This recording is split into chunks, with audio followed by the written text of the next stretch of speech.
Hello everyone, welcome back to Assam জ্ঞান সৌৰভ। অসম জ্ঞান সৌৰভৰ আন এটি ইম্পৰ্টেণ্ট ভিডিঅ'লৈ সকলোকে পুনৰবাৰ স্বাগতম জনাইছোঁ। আৰু আজি আমি আলোচনা কৰিবলৈ ওলাইছোঁ কাৰেণ্ট এফেয়াৰ্ছৰ mock test for upcoming Assam police আৰু অসম টেট এক্সাম। গতিকে আহকচোন আমি আজিৰ ভিডিঅ'টো আৰম্ভ কৰোঁ। কুৱেশ্যন নম্বৰ 1 দিয়া আছে,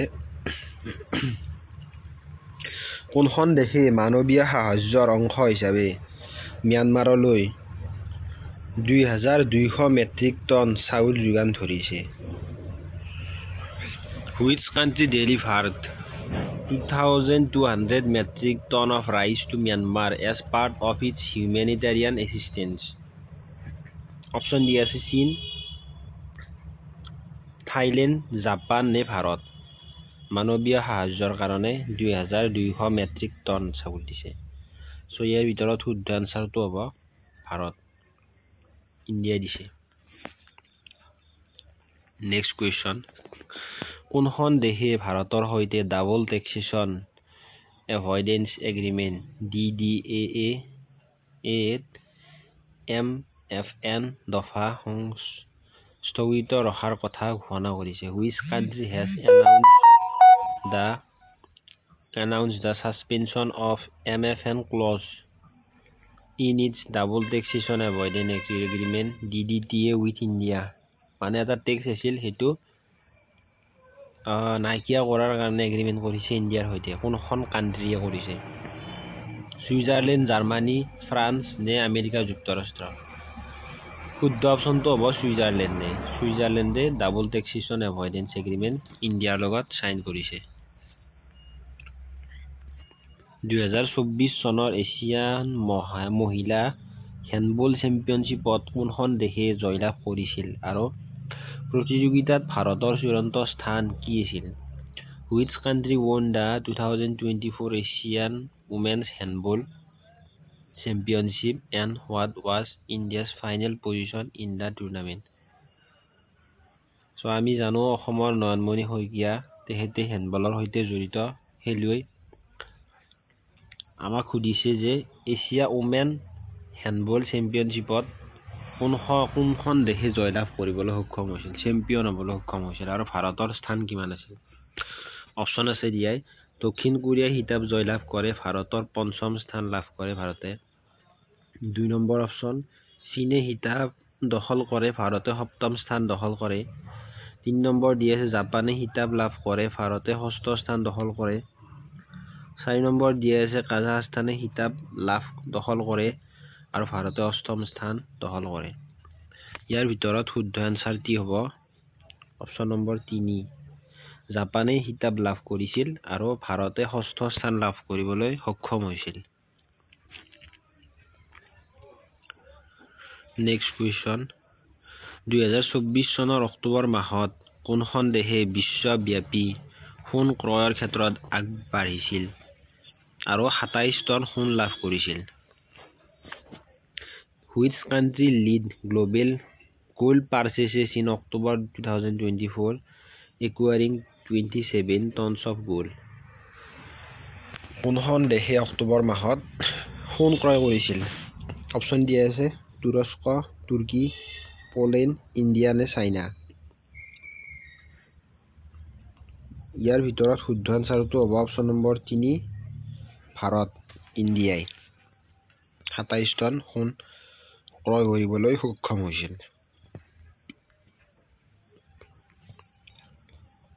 ফিফা বিশ্বকাপ 2034ৰ আয়োজক হিচাপে কোনখন দেশক নিৰ্বাচিত কৰা হৈছে?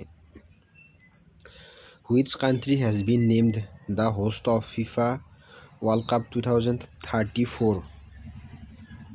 অৰ্থাৎ 2034 চনৰ ফিফা ৱৰ্ল্ড কাপ কোনখন দেশত অনুষ্ঠিত হ'বলৈ গৈ আছে? অপশ্যন দিয়া আছে মৰক্কো, স্পেইন। 3 নম্বৰ অপশ্যন দিয়া আছে পৰ্তুগাল, 4 নম্বৰ দিয়া আছে চৌদি আৰব। গতিকে 2022 চনত হৈছিল কাটাৰত ফিফা ৱৰ্ল্ড কাপ। তাৰপিছত 2026 চনত হ'ব, 26 চনত হ'ব আমেৰিকা, মেক্সিকো আৰু কানাডা। 2030 চনত হ'ব মৰক্কো, স্পেইনত আৰু 2034 চনত নিৰ্বাচিত হৈছে option number 4 Saudi Arabia. Next question number 6 2024 চনৰ ITA Awards কোন ইংৰাজী news channel best news channel হিচাপে লাভ কৰিবলৈ সক্ষম হৈছে which English news channel won the best news channel English award at the ITA Indian Television Academy Award 2024 option দিয়া আছে NDTV next option দিয়া আছে ৰিপাব্লিক টিভি নেক্সট দিয়া আছে ইণ্ডিয়া টুডে তাৰপিছত দিয়া আছে CNN নিউজ 18 তাৰপিছত দিয়া আছে টাইমছ নাও গতিকে ইয়াৰ ভিতৰত কোনটো শুদ্ধ হ'ব ITA ইংলিছ নিউজ চেনেল পাবলৈ সক্ষম হৈছে বেষ্ট নিউজ চেনেল ইংলিছ পাবলৈ সক্ষম হৈছে যে ইয়াৰ ভিতৰত শুদ্ধ আনসাৰটো হ'ব ইণ্ডিয়া টুডে পাবলৈ সক্ষম হৈছিল বেষ্ট নিউজ চেনেল ইংলিছৰ কাৰণে আৰু হিন্দীৰ কাৰণে পাবলৈ সক্ষম হৈছিল আজতক চেনেলটোৱে হিন্দীৰ কাৰণে পাবলৈ সক্ষম হৈছিল Hindi news channel best Hindi news channel next question Burkina ফাছোৰ নতুন প্ৰধানমন্ত্ৰী হিচাপে কাক নিযুক্তি দিছিল জলতা নেতা কেপ্টেইন ইব্ৰাহিম ট্ৰাউৰে অৰ্থাৎ বুৰ্কিনা ফাছো হৈছে এখন আফ্ৰিকা মহাদেশৰ এখন লেণ্ডলক কাণ্ট্ৰি সেই দেশখনৰ নতুনকৈ প্ৰেসিডেন্ট হিচাপে নিৰ্বাচিত হৈছে ইব্ৰাহিম ট্ৰাউৰে আৰু আফ্ৰিকাৰ এতিয়ালৈকে বৰ্তমানলৈকে আটাইতকৈ কম বয়সীয়া প্ৰেসিডেন্ট হিচাপে স্বীকৃতি লাভ কৰিবলৈ সক্ষম হৈছে ইব্ৰাহিম ট্ৰাউৰে আৰু তেখেতে কোনো ৱেষ্টাৰ্ণ এইড নোহোৱাকৈ ৱেষ্টাৰ্ণ কাণ্ট্ৰি আমেৰিকা বা ইউৰোপৰ কোনো কাণ্ট্ৰি সহায় নোহোৱাকৈ নিজৰ দেশক ঋণমুক্ত কৰিবলৈ সক্ষম হৈছে বহু বিলিয়ন টকাৰ ঋণমুক্ত কৰিবলৈ সক্ষম হৈছে নিজৰ দেশখনক এগ্ৰিকালচাৰ আৰু বিভিন্ন সেক্টৰত বিজনেছ সেক্টৰ আৰু বিভিন্ন সেক্টৰত আগবাঢ়ি যাবলৈ সক্ষম হৈছে যিকোনো ধৰণৰ ৱেষ্টাৰ্ণ আৰু বা ইউৰোপৰ সহায় নোলোৱাকৈ গতিকে ইব্ৰাহিম ট্ৰাউৰে যিজন প্ৰেসিডেন্ট সেই প্ৰেসিডেন্টজনে এজন নতুন প্ৰাইম মিনিষ্টাৰ এপইণ্টমেণ্ট কৰিছে বুৰ্কিনা ফাছোৰ সেই প্ৰাইম মিনিষ্টাৰজন কোন অপশ্যন দিয়া আছে Blaise Compaore Roch Marc Christian Kabore Yacouba Isaac Zida Rimtalba Jean Emmanuel Ouedraogo শুদ্ধ এনসাৰটো option number 4 Rimtalba Jean Emmanuel Ouedraogo next question number 8 who has been appointed as the acting secretary of the BCCI replacing Jai Shah শাহৰ ঠাইত BCCIৰ ভাৰপ্ৰাপ্ত সম্পাদক হিচাপে কোনজন ব্যক্তিক নিযুক্তি দিয়া হৈছে অপশ্যন দিয়া আছে সৌৰভ গাংগুলী দেৱজিৎ শইকীয়া ৰজাৰ বিনি নে অৰুণ ধুমাল গতিকে BCCIৰ এক্টিং সেক্ৰেটাৰী হিচাপে নিযুক্তি লাভ কৰিছে দেৱজিৎ শইকীয়াই option number 2 is correct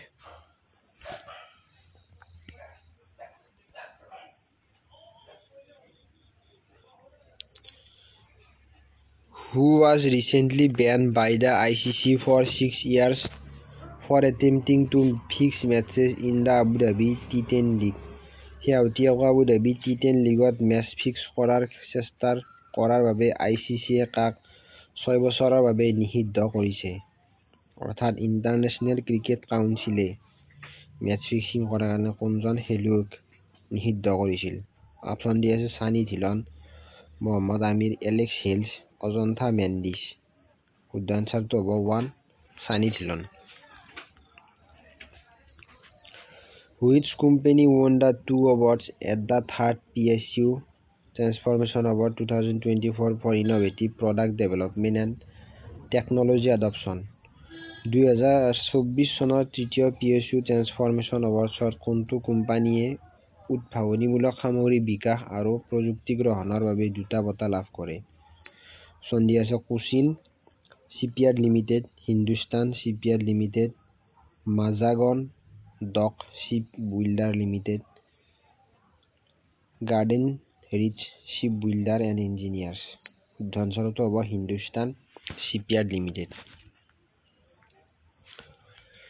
Who has been appointed as the new fielding coach for Mumbai Indians for IPL 2025? IPL 2025 বাবে মুম্বাই ইণ্ডিয়ানছৰ নতুন ফিল্ডিং প্ৰশিক্ষক হিচাপে কাক নিযুক্তি দিয়া হৈছে? অপশ্যন দিয়া আছে জেমছ পেমেণ্ট, কাৰ্ল হপকিনছন, ট্ৰেভৰ বেইলিছ নে ৰবি শাস্ত্ৰী। শুদ্ধ আনচাৰটো হ'ব 2 কাৰ্ল হপকিনছন। কাৰ্ল হপকিনছনক 2025 চনৰ মুম্বাই ইণ্ডিয়ানছৰ নতুন ফিল্ডিং কোচ হিচাপে প্ৰশিক্ষক হিচাপে নিযুক্তি দিয়া হৈছে আৰু তেখেত আগতে আছিল ইংলেণ্ডৰ মেন্স টিমৰ প্ৰশিক্ষক। Who has recently been appointed as the Chief Vigilance Officer CVO of Bharat Electronics Limited BEL? শেহতীয়াকৈ ভাৰত ইলেক্ট্ৰনিক্স লিমিটেড মুখ্য ভিজিলেন্স অফিচাৰ হিচাপে কোনে নিযুক্তি লাভ কৰিছে? অপশ্যন দিয়া আছে অনিল কুমাৰ গুপ্তা, সুৰেশ চন্দ্ৰ, ৰমেশ কুমাৰ সিং নে নীলভ ৰছ সেন গুপ্তা। গতিকে ভাৰত ইলেক্ট্ৰনিক্স লিমিটেড এটা সংস্থাপন যিয়ে ছেমিকণ্ডাক্টৰ কম্পনেণ্টবিলাক মেনুফেকচাৰ কৰে আৰু এইটো অৱস্থিত বেংগালুৰুত আৰু ইয়াৰ চিফ ভিজিলেন্স অফিচাৰ হিচাপে নিযুক্তি লাভ কৰিছে নীলভ ৰছ সেন গুপ্তাই। বিশ্ব দবা চেম্পিয়নশ্বিপ গেম 14ত GMD গুকেশ অভিলেখ অতিক্ৰম কৰি আটাইতকৈ কম বয়সীয়া বিশ্ব চেম্পিয়ন হ'বলৈ সক্ষম হৈছে। তেখেতে কাৰ ৰেকৰ্ড ভাঙিছে? In the world chess championship game 14, GMD Gukesh became the youngest world chess championship surpassing the record of। অৰ্থাৎ গুকেশে কাৰ ৰেকৰ্ড ভাঙিবলৈ সক্ষম হৈছে আৰু তেখেতে অভিলেখ কৰিছে আটাইতকৈ কম বয়সীয় বিশ্ব দবা চেম্পিয়ন হিচাপে। অপশ্যন দিয়া আছে Magnus Carlsen, Ding Liren, Viswanathan Anand নে গেৰী কেছপেৰভ। শুদ্ধ আনচাৰটো হ'ব 4 গেৰী কেছপেৰভ। গেৰী কেছপেৰভৰ ৰেকৰ্ডটো ভংগ কৰি তেখেত হৈছে বিশ্বৰ আটাইতকৈ কম বয়সীয় বিশ্ব দবা চেম্পিয়ন। তলৰ কোনটো সংস্থাই উন্নয়নৰ বাবে বিনিয়োগ সুবিধা চুক্তি প্ৰস্তাৱ কৰিছে? Which of the following organization proposed the investment facilitation for development agreement? Option দিয়া আছে World Economic Forum, World Trade Organization, United Nations Development Programme নে ৱৰ্ল্ড বেংক। শুদ্ধ আনচাৰটো হ'ব World Trade Organization. Question number 15. Which country developed and operates the highly advanced destroyer Zumwalt DDG-1000 which has recently undergone a 14-month overhaul? শেহতীয়াকৈ 14 মাহৰ overall কৰা অতি উন্নত ধ্বংসাত্মক জাহাজ জুম ৱাল্ট DDG-1000 কোনখন দেশে বিকশিত আৰু পৰিচালনা কৰিছে? অপশ্যন দিয়া আছে ৰাছিয়া, চাইনা, ইউনাইটেড ষ্টেট নে United kingdom. Russia, China, America যুক্তৰাষ্ট্ৰ নে ব্ৰিটিছ যুক্তৰাষ্ট্ৰ, মাৰ্কিন যুক্তৰাষ্ট্ৰ। অপশ্যন দিয়া আছে শুদ্ধ আনচাৰ হ'ব United states of America. United states of আমেৰিকাই শেহতীয়াকৈ জুমৱাল্ট নামৰ জাহাজখন ধ্বংসাত্মক জাহাজখন বিকশিত কৰিবলৈ সক্ষম হৈছে। Thank U.